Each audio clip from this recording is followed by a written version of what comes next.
Here are some short, fast-paced books that are easy to read to help you reach your reading goal. A psychological mind-bender about a married couple who get a visit from a strange man with some interesting news. A family vacation turns into a nightmare. This is super dark and twisty. It'll have your heart pumping for sure. New parents attending a dinner party realize their baby has been kidnapped and no one can be trusted.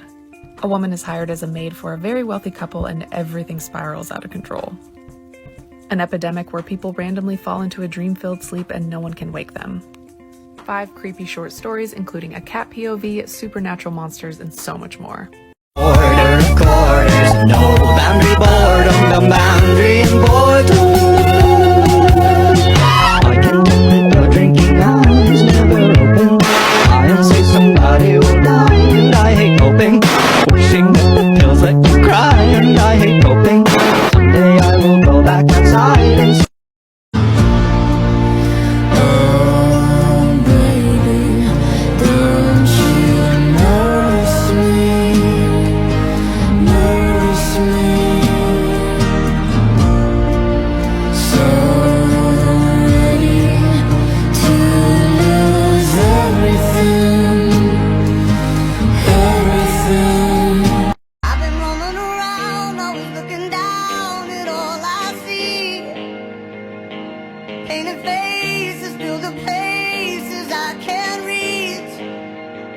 Here are some books with short chapters that you should be able to fly through in no time. A domesticated talking crow named Shit Turd and his dog go up against the zombie apocalypse. This is funny but very intense. Amin believes that an evil entity from his childhood has finally caught up to him and now has its sights set on his daughter. The ending had my jaw on the floor. After an Australian island vacation goes horribly wrong, a woman must go up against an island full of locals to save her family. After a short start, this is basically non-stop. Grieving mother accidentally finds out that there might be a way to see her son again one day while she is tending to his grave. This book is absolutely devastating. Family of librarians are trying to find their way home and look for their father who may or may not be God. This book is absolutely ridiculous, but pretty messed up. And a mother-in-law from hell won't let dying stop her from ruining a young couple's lives. This book is equal parts unhinged and weirdly funny.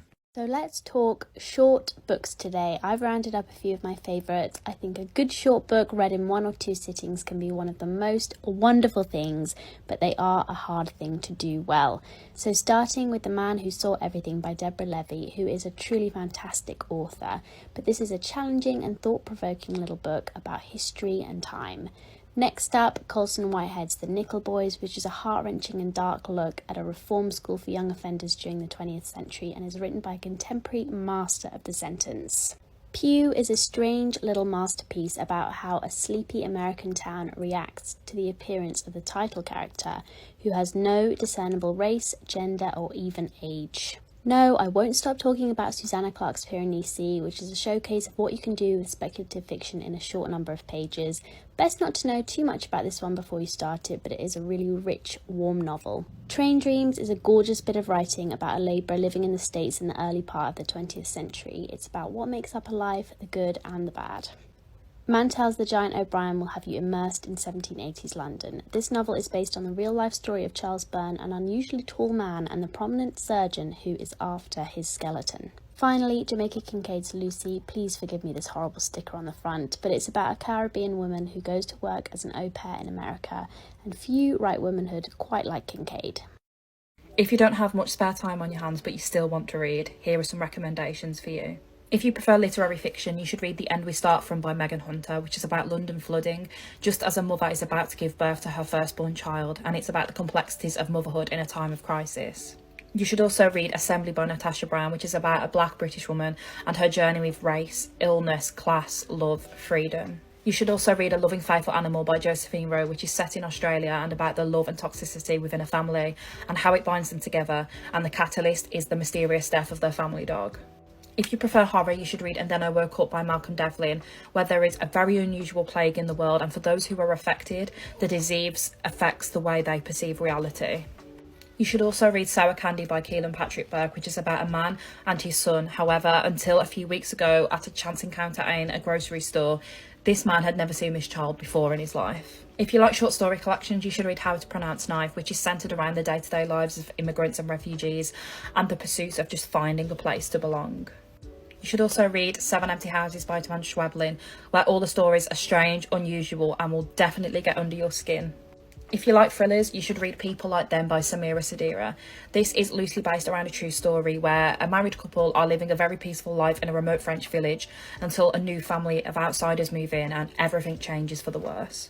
If you like poetry, you should read A Touch on Light by Shane Coyson, about love, heartbreak, loss, identity, basically every human experience.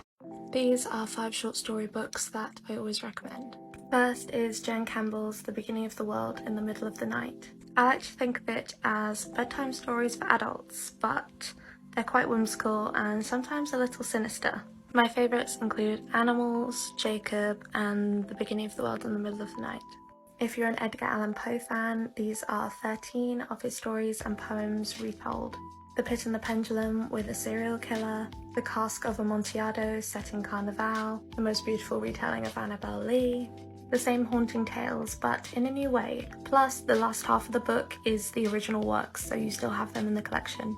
Ray Bradbury's Dandelion Wine is a collection of stories set in a small town in Illinois during a summer in the 1920s, which all connect, and it's so richly poetic and it has that nostalgia for a seemingly endless summer. Obviously, I had to choose a Greek mythology pick, which is my favourite Natalie Haynes book, A Thousand Ships. It retells the stories of the Trojan War from the perspectives of the often silenced women. They're portraits of goddesses and women you may already know, and some that you won't even have heard of. I especially love the way she rewrites the story of the 3 goddesses and the Apple of Discord. The last book is Parallel Hells by Leon Craig, a release from last year. It's a collection of horror stories that explore queer identity through the gothic and the macabre. All of the stories play on surrealism and are obviously influenced by folklore.